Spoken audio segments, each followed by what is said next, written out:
Do you remember when Elizabeth Taylor's husband, Mike Todd, perished in a tragic plane crash and she sought comfort in the arms of her bestie's husband? I don't, because I wasn't alive, so let's talk about it. First, we have to roll the story back a few years to when Debbie Reynolds started her career with MGM around the age of 17. Elizabeth was already well on her way to stardom when Debbie started her schooling on the lot with the violet-eyed icon. Debbie would meet her future husband, Eddie Fisher, while she was overseas entertaining troops during the Korean War. Eddie was a teen idol in his own right and was one of the most successful recording artists of the 1950s, with 17 songs making the top 10 charts. Debbie went from being a wide-eyed teen in awe of Liz on the backlot to a global sensation after appearing in 2 Weeks with Love and Singin' in the Rain. 23-year-old Debbie and 27-year-old Eddie were wed on September 26, 1955. Their daughter, Carrie, that's right, Carrie Fisher, Princess Leia, was born in 1956, and the following year, Eddie acted as Mike Todd's best man and Debbie as Liz's matron of honor in their wedding. The couples were close friends, often photographed out and about with each other on the town. On August 10, 1958, Debbie gave birth to a son who they named Todd in honor of their friends. Less than a month later, Mike's plane crashed. As Debbie rushed to her friend's side to console her, so did Eddie. So my husband did console her. Very well, I'm sure, Debbie later told NPR. Or as Carrie said in her show Wishful Drinking, her father rushed to Liz's side, gradually moving to her front.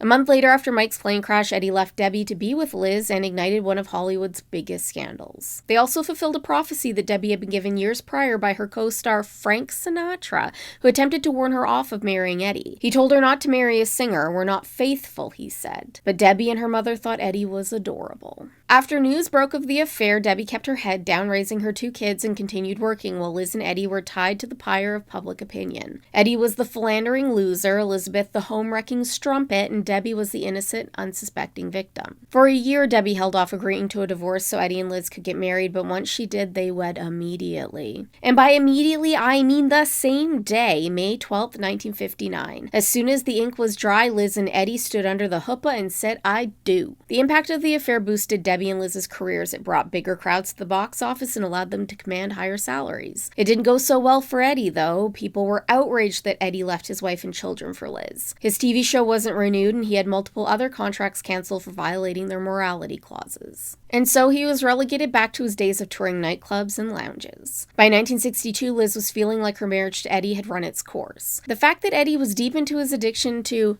meth and Liz's proclivity to the drink probably didn't help. There's also an affair, but we'll get to that later. By 1964, the two were donezo. Eddie became the butt of jokes around town, and his drug-fueled performances caused his bookings to dwindle. He married Connie Stevens, yes, that Connie Stevens, in February of 1967 after knocking her up, and the couple welcomed Jolie Fisher, yes, that Jolie Fisher, that October. The following December, they welcomed another daughter, Trisha. By June of 1969, the two were divorced. In 1975, at the age of 47, Eddie married 21-year-old beauty queen Terry Richard.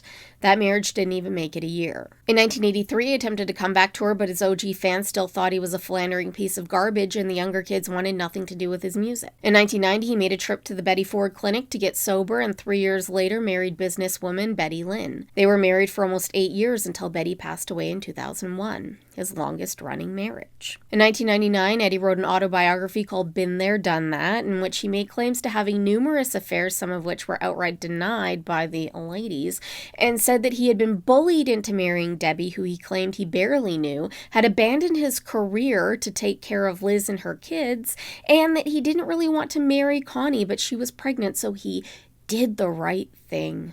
Carrie was so horrified by her father's memoir that she said she was thinking of having her DNA fumigated and changing her last name to Reynolds. In 2010, Eddie fell and broke his hip. He died from complications from hip surgery at 82. I bet I know where they sent him when he got to the pearly gates, and it's probably awfully warm where he is now. But what about Debbie? Poor Debbie.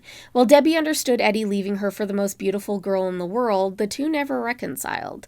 I don't blame her. The man was an absolute charlatan. Things went differently for Liz, though. Debbie and Liz found themselves on the same transatlantic cruise in 1966. Something about being stuck on a ship in the middle of the ocean helped the two old friends make amends. They remained close, and when they found themselves stranded in New York on September 11th, 2001, Liz offered for Debbie to stay with her at her uptown hotel. The same year, they starred in the made-for-TV movie These Old Broads that Carrie had written. In the movie, they deal with the fallout of both being in love with the same man.